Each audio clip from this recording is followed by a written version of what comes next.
যখন আমরা আল্লাহকে পাবো, আল্লাহ পাকের ইবাদতের মধ্য দিয়ে, রাসূলের সুন্নতের মধ্য দিয়ে অল্পে তুষ্ট থাকতে পারবো, যা আছে এতে শুকরিয়া আদায় করবো, আপনার চেয়ে সুখী মানুষ দুনিয়াতে কেউ নাই, কেউ নাই দুনিয়া। কিন্তু বস্তুবাদিতা আপনাকে এই আকীদা আদর্শ থেকে সম্পূর্ণ ডিমোটিভেট করে দেবে। তো প্রিয় ভাই এবং বোনেরা যারা আমার জন্য শুনছেন, আজকে আমাদের প্রথম সবক হওয়া উচিত দুনিয়ার নেশায় আমরা না পড়ি। আল্লাহ পাক আমাদেরকে তৌফিক দান। আল্লাহ পাক আমাদের সবাইকে যারা আলোচনা শুনছি দুনিয়ার প্রেমিক হওয়া থেকে বাঁচা করে। আমি দুনিয়ার প্রেমিক না, প্রেমিক হবো গা আল্লাহর আখিরাতে। কতটুকু দাম আছে দুনিয়ার? আল্লাহ পাক বলছেন একটা মাছির পাখার সমানও না। একটা মাছির পাখার কি দাম আছে আপনার কাছে? আল্লাহ পাক বলছেন পুরো দুনিয়ার দাম আমার কাছে যদি একটা মাছির পাখার সমান হতো, তাহলে এই দুনিয়াতে কোনো কাফের মুশরিক পানি পান করতে পারতো না। তার মানে এই দুনিয়াতে যা করো করো, আমার তো কোনো দামই নাই দুনিয়া। কালকেই তো আমি দুনিয়া ধ্বংস করবো। আর ওই যে দুই জাতির কথা বললাম, জিন এবং মানব জাতি, আপনারা সূরা আর রহমান পড়বেন। রহমান নামটা অনেক ব্যাপক দয়াময়ের নাম, তার মানে আল্লাহ পাক মার্সিফুল, মোস্ট মার্সিফুল। কিন্তু এই সূরা আর রহমানে একটা ভয়ঙ্কর আয়াত আছে, কি? সানাফরুগু লাকুম আইয়ুহাস সাকলান। হে মানুষ এবং জিন, হে মানুষ এবং জিন, শীঘ্রই আমি তোমাদের দুইটা জাতিকে ডিল করার জন্য পারেক হচ্ছি, অপেক্ষা করতে পারি। মানে আল্লাহ পাক কুল্লু ইয়াউমিন হুয়া ফি শাআন, মানে আল্লাহ পাক কি করেন? সব সময় তার কাজে ব্যস্ত আছেন। মহাবিশ্বের তো গ্রহ নক্ষত্র গ্যালাক্সির অভাব নাই, মাখলুকের কোনো অভাব নাই। আল্লাহ পাক প্রত্যেকটা মুহূর্তেই তার কাজে ব্যস্ত আছে, তার কাজে শানে ব্যস্ত আছে। কিন্তু এই ব্যস্ততা থেকে ফারেক হবেন কাদের জন্য? মানুষ আর জিনের জন্য। সুবহানাল্লাহ, মানুষ আর জিনের জন্য। আল্লাহ পাক বলেন সানাফরুগু লাকুম আইয়ুহাস সাকলান। দাঁড়াও, দুনিয়ার মধ্যে এইসব করে বেড়াচ্ছ, তোমাদের দুই জাতির জন্য আমি অচিরে ফারেক হব ইনশাআল্লাহ। ওইটাই হলো কিয়ামতের দিন। যদি ওই দিনটা আমরা মাথায় রেখে চলি, ইনশাআল্লাহ আমরা কেউ বস্তুবাদী হব না ইনশাআল্লাহ। আল্লাহ পাক আমাদের সবাইকে দুনিয়া মুসাফিরের মতো থাকার তৌফিক দান। আমরা উন্নতি করব, অবশ্যই অগ্রগতি করব, আমরা সবকিছুই করব, কিন্তু দুনিয়ার পূজায় ডুবে যাব না। এটা একটা বড় চ্যালেঞ্জ। মানে মধ্যমপন্থী থাকতে হবে, না একদম গোলালু মার্কা আর না চরমপন্থী, মাঝামাঝি থাকার চেষ্টা করতে হবে। আল্লাহ তৌফিক দান। ঢাকাবাসীর জন্য এর চেয়ে বড় কোনো মুসিবত হতে পারে না। আর ঢাকার মতো যত মানে সিরিজ, মেগা সিরিজ আছে সারা ওয়ার্ল্ডে, তাদের জন্য এটাই প্রথম নসিহত, বস্তুবাদিতা ত্যাগ করতে হবে, বস্তুবাদিতা। আল্লাহ পাক আমাদের সবাইকে বাকির খাতা পূর্ণ করার তৌফিক দান। এখন একটা লক্ষ্য পেলাম কি জন্য দুনিয়া এসেছে, আপনার ইবাদত করার জন্য। এখন অনেকে ভুল বুঝে প্রশ্ন করতে পারে, তাদের জ্ঞানের স্বল্পতা। আমি ওদেরকে দোষারোপ করবো না, কারণ আমাদের শিক্ষা সমস্যা আছে। আমরা তো সবার মাঝে ইসলামিক সার্বজনীন শিক্ষা দিতে পারছি না। এই কারণে অনেকে প্রশ্ন করতে পারে, তাহলে কি সারা জীবন আল্লাহ বিল্লাহি করতে হবে? আমি কি সারা জীবন তাসবিহ তাহলিল জিকির আজকার নামাজি পড়ে বেড়াবো? তাহলে এটা হলো তার ভুল বুঝ। এই আয়াত সম্পর্কে ভুল ব্যাখ্যা। সঠিক ব্যাখ্যাটা কি? সঠিক ব্যাখ্যা হচ্ছে সূরা হাশরের 7 নম্বর আয়াত। কত নম্বর? সূরা হাশর 7 নম্বর আয়াত। আল্লাহ পাক বলেন ওয়ামা আতাকুমুর রাসূলু ফাখুযুহু। রাসূলুল্লাহ সাল্লাল্লাহু আলাইহি ওয়াসাল্লাম তোমাদেরকে যা যা দিয়েছেন সব নিয়ে নাও। ওয়ামা নাহাকুম আনহু ফান্তাহু। রাসূল যা থেকে বিরত থাকতে বলেছেন সমস্ত বিষয় থেকে দূরে থাক। এখন এই আয়াতটাকে সামনে রেখে কোরআন সুন্নাহকে যদি আমরা ঘাঁটি, আমরা দেখব রাসূলুল্লাহ সাল্লাল্লাহু আলাইহি ওয়াসাল্লাম পেশাব পায়খানা ইস্তেনজা করা থেকে শুরু করে রাষ্ট্র চালানো পর্যন্ত প্রতিটা কাজের হেদায়েত দিয়ে গেছেন। আলহামদুলিল্লাহ, এটা কেউ মানি বা না মানি দিয়ে গেছেন, এটা বিশ্বাস করতে হবে। আমল করতে পারি বা না পারি, নবী দিয়ে গেছেন, বিশ্বাস করতে হবে।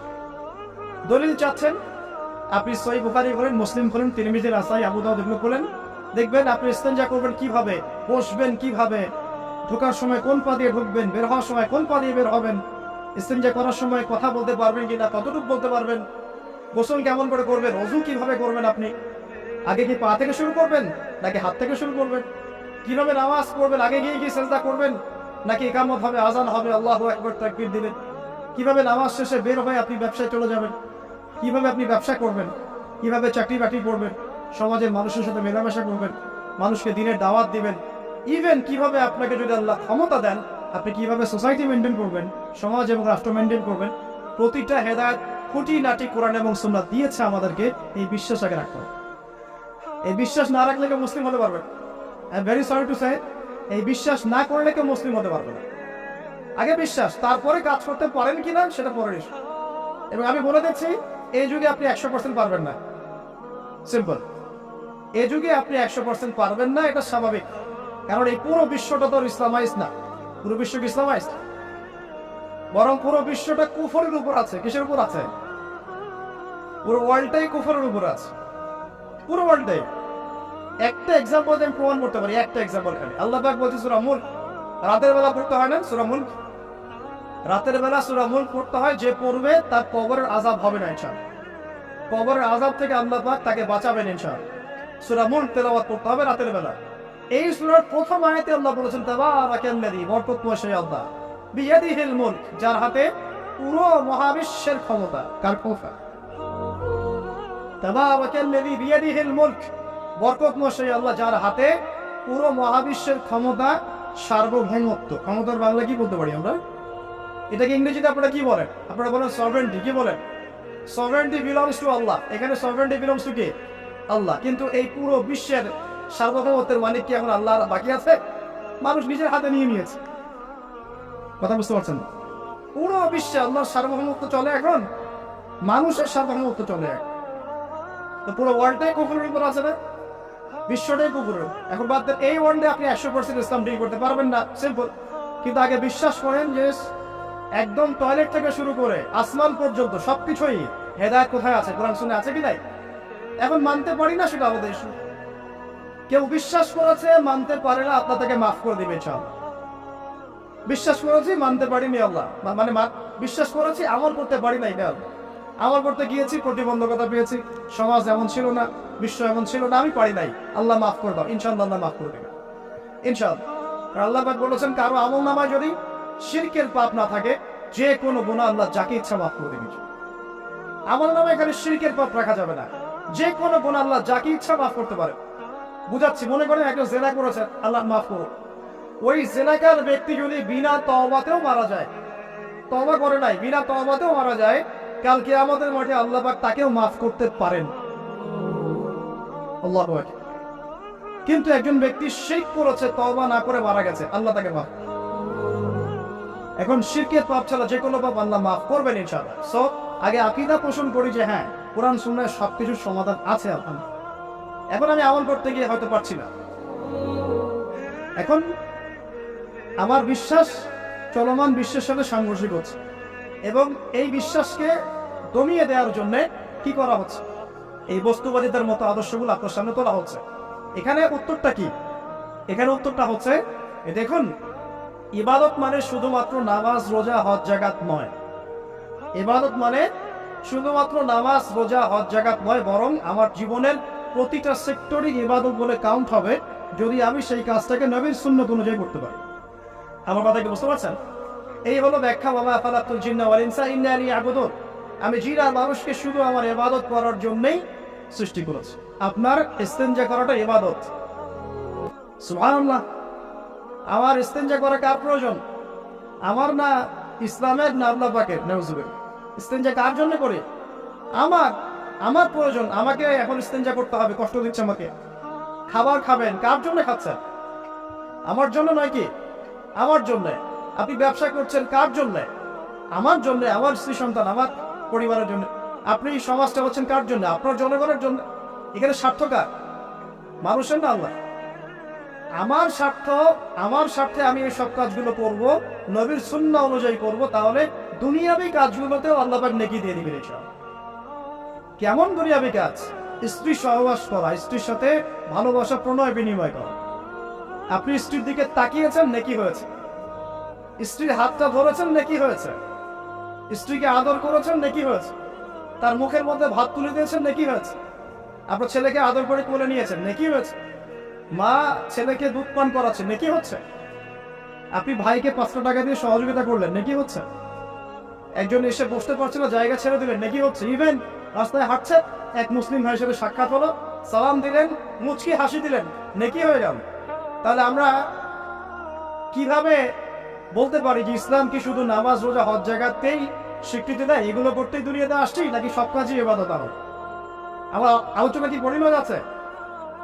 আমাদের জীবনের প্রতিটা কাজে ইবাদত, যদি সেটা রাসূল সাল্লাল্লাহু আলাইহি ওয়াসাল্লামের সুন্নাহ মতো করা হয়, তিনটা জিনিস খেয়াল রাখতে হবে। কয়টা জিনিস ভাই? এক, সেই ইবাদত হতে হবে আল্লাহর সন্তুষ্টির জন্য। এই যে আমি স্ত্রীর মুখে ভাত তুলে দিচ্ছি, তার কাছ থেকে কিছু পাওয়ার আশায় নয়, আমি দিচ্ছি আল্লাহর সন্তুষ্টির। আমি যে একজন মুসলিম ভাইকে হাসি মুখে সাক্ষাৎ করলাম, ও আমাকে ভালো বলবে, পরে আমাকে হেল্প করবে, এমন এই জন্য নয়, আল্লাহ পাক সন্তুষ্ট হবেন তাই। আমি নামাজে দাঁড়িয়েছি, লোকে আমাকে ভালো বলবে এই জন্য দাঁড়াই নাই, দাঁড়িয়েছি কেন? যাতে আল্লাহ আমাকে কালকে আমাদের মাঠে বাঁচান। আমি দাড়ি ছেড়ে দিয়েছি কেন? মানুষ আমাকে হুজুর বলবে তাই, এই জন্য না, বরং আল্লাহ রাসূলের সুন্নাত জীবিত করেছি, ইনশাআল্লাহ আমি 50 জন শহীদ সাহাবীর নেকি পাবো ইনশাআল্লাহ। কেন আমি টাকনুর নিচে কাপড় পরছি না? কারণ কি মানুষ আমাকে বলবে নতুন ফ্যাশন? না, আমি এই কারণে পড়ছি যাতে রাসূল সাল্লাল্লাহু আলাইহি ওয়াসাল্লাম কালকে আমাদের মাঠে এই সুন্নাহর উপর আমল করার জন্য আমার পক্ষে সুপারিশ করে। আমার ইবাদত, আমার পর্দা, আমার পরিবার, আমার ব্যবসা, আমার অর্থনীতি, আমার পলিটিক্স সবকিছু আল্লাহর জন্য করব, এই একটা হলো মূলনীতি ইবাদত কবুল হওয়ার। এক। দুই, সেই আমলটা হতে হবে রাসূলের সুন্নাহ মোতাবেক, অন্য কোনো পদ্ধতিতে নয়। মনে করেন আমি একজন খুব বড় বুজুর্গ হয়ে গেছি, নাউজুবিল্লাহ, না আমরা এত বড় বুজুর্গ হয়ে যাই নাই, যে টাইটেলগুলো আপনারা দেন এগুলোর কোনো প্রয়োজনও নাই। এখন একজন বড় বুজুর্গ এসে যদি আপনাকে কোনো ইবাদতের পদ্ধতি শিখিয়ে দেয়, এই পদ্ধতিতে ইবাদত করা অনেক ভালো হবে, কিন্তু ওই পদ্ধতির সাথে রাসূলের এবং সাহাবীদের পদ্ধতির কোনো মিল নাই। মুখরোচক মনে হলো, দেখতে সুন্দর মনে হলো, এবং অনেক মানুষ তা করছে, এরকম দলিল থাকলেও সেই কাজটা করা যাবে। কারণ কি? কারণ সেই কাজটা রাসূল সাল্লাল্লাহু আলাইহি ওয়াসাল্লামের সুন্নাহ মাফিক হয়নি। আল্লাহ রাসূল করেন নাই, সাহাবীরা করেন নাই, বাস আমি করবো না। ইমামরাও করেন নাই, পরবর্তী জেনারেশনে কেউই করেন নাই। এখন যত ভালো টাটকা মজা লাগুক, দেখতে সুন্দর লাগুক, বহু মানুষ করছে, এইসব দলিল ইসলাম টিকবে না। আল্লাহ পাক বোঝার তৌফিক দান। এক নম্বর শর্ত আল্লাহর সন্তুষ্টির জন্য হতে হবে। দুই নম্বর রাসূলের পদ্ধতিতে হতে হবে। তিন নম্বর খুব ডিফিকাল্ট, তিন নম্বরটা বেশি ডিফিকাল্ট। প্রথম দুইটা পার হয়ে গেলেও তিন নম্বরে গিয়ে আমরা আটকে যাচ্ছি। আর বলবো, রাগটা করবেন না তো। তিন নম্বর হচ্ছে রিজিক হালাল হতে হবে। রিজিক হালাল হতে হবে। পশ্চিমের আদলে গড়া এই পুরো বিশ্বের বেশিরভাগ মানুষের রিজিক এখন হারাম। কেন হারাম? কারণ কোনো না কোনো ভাবে আমরা সুদের সাথে সম্পৃক্ত হয়ে যাচ্ছি, কোনো না কোনো ভাবে। আর নবীজি অনেক আগেই বলেছিলেন, 1400 বছর আগে, যে একটা জামানা তোমাদের সামনে আসবে, যে মানুষ সুদ খেতে চাইবে না, তার গায়েও সুদের ছিটাফোঁটা গিয়ে লাগছে কি দেখো। আপনি খেতে চাইবেন না, আপনাকে মেসেজ পাঠিয়ে দেওয়া হবে আপনার অ্যাকাউন্টে এত টাকায় যোগ হয়েছে। কি করবেন এখন? টাকাটা আপনি সুদের টাকা। সুদের টাকা মানে কি? এক দিরহাম যে ব্যক্তি সুদ খেয়েছে, সে যেন 36টা মেয়ের সাথে জিনার পাপ করেছে বলে অবস্থা। সহিহ বুখারী হাদিস, একদম অকাট্য, সহিহ, সনদ সহিহ, এমন না সহিহ জাল, এমন নয়। এক দিরহাম যে ব্যক্তি সুদ খেয়েছে, সে যেন 36 বার জিনা করলো, নবী সাল্লাল্লাহু আলাইহি ওয়াসাল্লাম বলেছেন। আর এই হাদিস তো আপনারা জানেন যে সুদের পাপের 73টা শাখা আছে। নিচের শাখা হচ্ছে মায়ের সাথে জিনা করা, মাকে বিয়ে করা, আর উপরের শাখা হচ্ছে আল্লাহ এবং তার রাসূলের সাথে যুদ্ধ করা। এগুলো অবলীলায় করছি আমরা। আর নবীজি বলছেন 4 শ্রেণীকে আমি অভিশাপ দিয়ে গেলাম। আল্লাহর নবী অভিশাপ দিয়ে গেলেন, মানে সে জাহান্নামে যাবে, কোন অবস্থাতেই জান্নাতে যাবে না। ইল্লা মাশাআল্লাহ। 1, যে সুদ খায়। 2, যে সুদ দেয়। 3, সাক্ষী থাকে। 4, লিখে রাখে। এখন বলেন এই সিস্টেমের বাইরে কতজন মানুষ আছে? এর বাইরে আবার আছে যাকাত না দেয়া, সম্পদ হারাম হয়ে যাচ্ছে। এর উপর আবার আছে ঘুষ, জানাদির অনেক সময় চাকরি বাকরি হয় না। আস্তে আস্তে এগুলো আমরা ট্রেডিশন বানিয়ে নিয়েছি। এক সময় আমরা, শোনেন, এটাকে বলা হয় নিউট্রালাইজেশন, মানে স্বাভাবিকীকরণ। খুব কঠিন টার্ম বলে ফেলছি মনে কিছু কিছু। যেমন আগে অর্ষণ হলে আমরা খুবই সোচ্চার ছিলাম এবং সারা এলাকা ফেটে যেত, এত বড় কথা। কেউ মাপে কম দিলে, ধরা পড়লে চক্ষু লজ্জায় সে সমাজে চলতে পারতো না। কেউ চুরি করলে চক্ষু লজ্জায় বের হতে পারতো না। আস্তে আস্তে আস্তে আস্তে আস্তে আস্তে এই যে মাপে কম দেয়া বলেন, সুদ বলেন, জেনা বলেন, আস্তে আস্তে পাপগুলোকে আমরা নিউট্রালাইজেশন করে ফেলেছি, নিউট্রালাইজ হয়ে গেছে। হ্যাঁ, দর্শন ডেইলি 4-5টা হয়, সুদ সবাই খায়, আমিও খাই, যে না তো সবাই করে, বয়ফ্রেন্ড গার্লফ্রেন্ড ফ্রি মিক্সিং আছে, আমি করলে সমস্যা কি? ওর তো 4টা, আমার তো মাত্র 1টা। ওর চেয়ে আমি ভালো। ওর 5টা বয়ফ্রেন্ড, আমার তো 1টা। ওর 4টা গার্লফ্রেন্ড, আমার তো 1টা। আমি তো ভালো। আমার ছেলে খুব ভালো, শুধু মাঝে মাঝে একটু ড্রিঙ্কস করে, ব্যাপারটা এরকম আর। তো এই যে পাপকে নিউট্রালাইজেশন করা হচ্ছে আস্তে আস্তে স্বাভাবিকীকরণ। এই ফ্লোতে আমরা মোটামুটি সবাই পড়ে গিয়ে রিজিক হারাম হয়ে যাচ্ছে। ঘুষ দিতে হয়, এটা চাকরি হবে না। আবার দেখেন, জাকাত না দেওয়ার মধ্য দিয়ে রিজিক হারাম করে ফেলছি, সুদ খাওয়ার মধ্য দিয়ে করছি, ঘুষ নেওয়ার মধ্য দিয়ে করছি, কোনো কোনো ক্ষেত্রে করাপশন, অন্যের সম্পদ আত্মসাতের মধ্য দিয়ে করছি।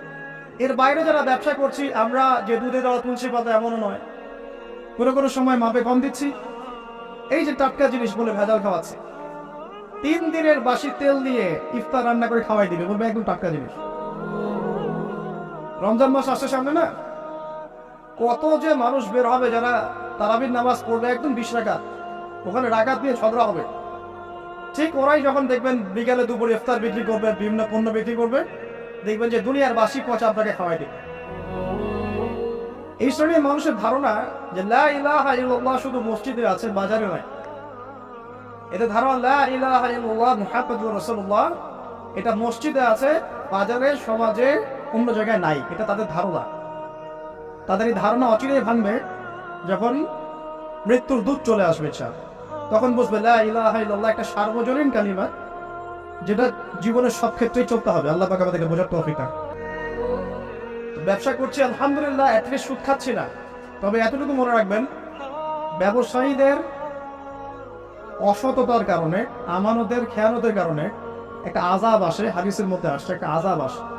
নবীজি বলেছেন, যখন একটা জাতির ব্যবসায়ীরা মাপে কম দেওয়া শুরু করে, মিথ্যা কসম করে পণ্য বিক্রি করা শুরু করে এবং আমানতের খেয়ানত করে, তখন ওই জাতির উপর দুর্ভিক্ষ চাপিয়ে দেওয়া হয়।